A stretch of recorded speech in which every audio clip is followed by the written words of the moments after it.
Surprises are just that. They're a surprise.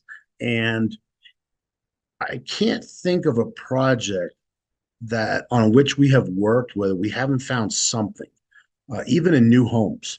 We've had new homes that have passed inspection and we found things that violate code, or somebody had done something after the inspection in order to make something work.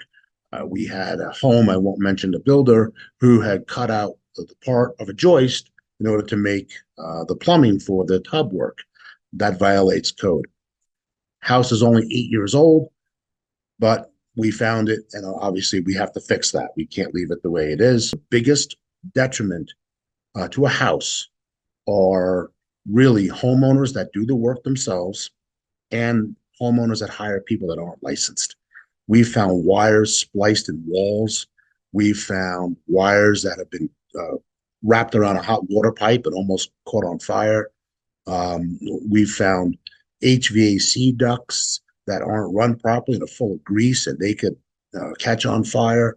Um, Framing that's improper, blocking not put in for fire code. We worked on a home one time, very large remodel, and the person that owned the home prior hired a handyman and he took out a load bearing wall and the roof literally almost collapsed on the homeowner.